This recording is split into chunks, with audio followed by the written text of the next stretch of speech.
নমস্কার, কেমন আছেন সবাই? আশা করছি সবাই খুব ভালো আছেন।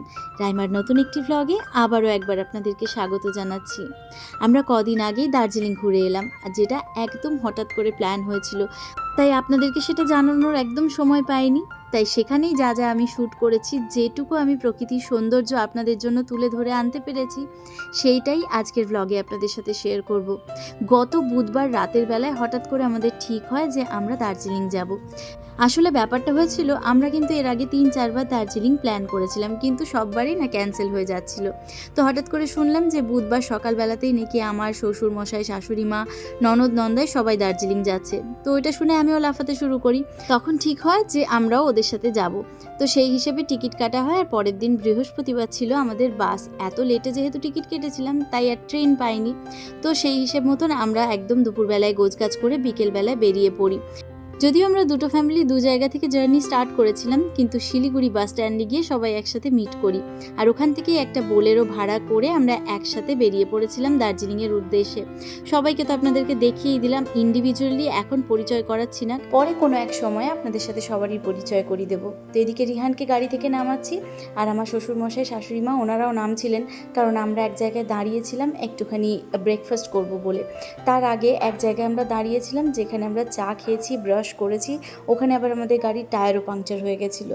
তো সেই সব গাড়ি সারিয়ে আবার আমাদের বেরোতে ওখান থেকে মোটামুটি আধ ঘন্টা মতন সময় লেগে যায়। দার্জিলিং যাওয়ার পথে জানেন তো এরকম ছোট ছোট অনেক ধাবা পড়বে, যেগুলোতে আপনারা মোটামুটি যা খাবার চাইবেন সবই পেয়ে যাবেন, তাই খাবার দাবারের কোনো অসুবিধে নেই। আর এই যে সরু রাস্তাটা দেখছেন, এই একটাই রাস্তা কিন্তু, যে রাস্তা দিয়ে গাড়ি আসছে একদিক থেকে, আর একদিক থেকে কিন্তু গাড়ি যাচ্ছে। তো ভীষণ একটা ভয়ঙ্কর অভিজ্ঞতা, কিন্তু তার সাথে ভীষণ অ্যাডভেঞ্চারাস। এই যে ডান দিকের রাস্তাটা দেখতে পাচ্ছেন, এটা কিন্তু পুরো খাই, এখান দিয়ে যদি কোনোভাবে কোনো গাড়ির অ্যাক্সিডেন্ট হয়, তাদের কিন্তু আর কোনো বাঁচার আশা থাকবে না, কিন্তু ততটাই সুন্দর। আর আমার কাছে জানেন তো আরও বেশি সুন্দর, কারণ আমি প্রথমবারের জন্য আসছি। যদিও পাহাড় আমি এর আগে ঘুরেছি, কিন্তু দার্জিলিং আসা হয়নি। তাই এই পাহাড়গুলো দেখতে দেখতে এত মুগ্ধ হয়ে গেছিলাম না, আমি শুধুমাত্র দেখেই যাচ্ছিলাম, কখন কোথায় শ্যুট করব কিছু মাথাতেই আসছিল না। আর পাহাড়ের সৌন্দর্যকে আরও দ্বিগুণ করে দিচ্ছিল পাহাড়ের গায়ের মেঘগুলো। মেঘগুলো শুধু পাহাড়েই ছিল না, মনে হচ্ছে রাস্তাতেও যেন ভেসে বেড়াচ্ছে। এই জায়গাটা দেখলে বুঝতে পারবেন যে কিভাবে গোটা রাস্তায় মেঘ ভেসে বেড়াচ্ছে। তো এই গোটা জার্নিটাতে পাহাড়ের সৌন্দর্য উপভোগ করতে করতে আমরা অবশেষে চলে এসেছি আমাদের হোটেলের প্রায় কাছাকাছিতে। আর যেহেতু আমাদের এই শর্ট ট্রিপটা একদিনের মধ্যেই প্ল্যান হয়েছিল, তাই আমরা ভীষণ চিন্তায় ছিলাম যে হোটেল কি করে পাবো। আর এই বৃষ্টির ওয়েদারে ঘুরে ঘুরে হোটেল খোঁজাটাও খুব টাফ ব্যাপার, কিন্তু ভগবানের কৃপায় জানেন তো কোনো অসুবিধা হয়নি। আমরা যে বাসে এসেছিলাম, ওই বাসের ড্রাইভার যিনি ছিলেন, উনি আমার নন্দায়ের একজন ফ্রেন্ড ছিলেন। তো তার থ্রুতে আমরা একটা ভালো হোটেল পেয়ে গেছিলাম। তবে যেহেতু হোটেলটা একটুখানি ভেতরে ছিল, সেজন্য গাড়ি একদম ভেতর অবধি যায়নি। আর এমনিতেও ম্যালের কাছাকাছি যে হোটেলগুলো, সেগুলোতে সচরাচর গাড়ি যায় না, তো ওইটুকু রাস্তা হেঁটেই হোটেল অবধি যেতে হয়। তো ফাইনালি কিছুটা রাস্তা হেঁটে আমরাও চলে এসেছি আমাদের হোটেল অবধি। আর এখানে জানেন তো এত উঁচু নিচু রাস্তা, তো তাই 2 মিনিটের রাস্তাটাই না 5 থেকে 7 মিনিট লেগে যায়। ফাইনালি চলে এসেছি আমাদের রুমে, আর জানলাটা দিয়ে না একটু বাইরের ভিউটা দেখানোর চেষ্টা করলাম, কিন্তু চারিদিকে মেঘ, তাই কিছুই দেখাতে পারলাম না।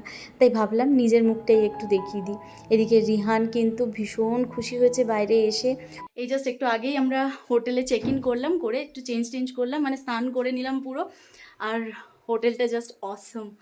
তো রিহানকে একটুখানি ওর ঠাকুমা দাদুর কাছে পাঠিয়ে দিয়েছি, যাতে ঠিকঠাক করে চেঞ্জ করতে পারি। তো আমাদের সব হয়ে গেছে, ওকে স্নান করিয়ে দিয়েছি। বেশ ঠান্ডা ওয়েদার হয়ে আছে এখানে, সবাই ডাকছে খাওয়ার জন্য, তো চলো খেতে যাই। তারপরে যেখানে যেরকম ঘুরতে যাব সেরকম তোমাদের সাথে শেয়ার করব। চলো এখনকার মতো টাটা। হোটেলে ঢুকতে ঢুকতে আমাদের প্রায় 12টা বেজে গেছিলো। তারপরে আমরা সবাই একে একে স্নান করলাম, আর রেডি হয়ে সবাই বেরিয়ে পড়েছি লাঞ্চ করতে যাওয়ার জন্য। আমাদের হোটেল থেকে বেরিয়েই দেখুন দু সাইডে প্রচুর দোকান দেখতে পাবেন, গোটা মার্কেটটাই কিন্তু এখানটাতে রয়েছে। এদিকে পেছনে আমার হাজব্যান্ড, আমার ননদ, নন্দাই, ননদের মেয়ে সবাই আসছে ওরা, আর আমি চললাম আগে আগে।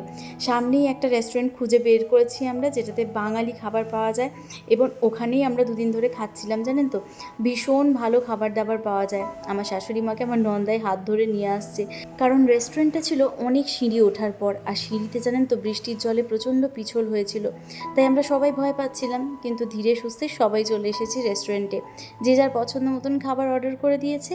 ওদিকে রিহানকে ওর পাপা খাওয়াতে শুরু করে দিয়েছে, আর আমরাও খাবার দাবার খেয়ে নিয়ে দুপুরে একটু রেস্ট করে বিকেলবেলা আবার ঘুরতে বেরোবো। আরেকটা কথা, এই ভিডিওর যেটা ফার্স্ট পার্ট সেটা আমি আমার ফেসবুক পেজে আপলোড করেছি। আপনারা চাইলে আমার ফেসবুক পেজটা ফলো করতে পারেন। আমার ফেসবুক আইডি হলো রাইমা ব্যানার্জি মুখার্জি। তো এই ভিডিওটা এখানেই শেষ করছি, দেখা হচ্ছে পরের ভিডিওতে। টাটা।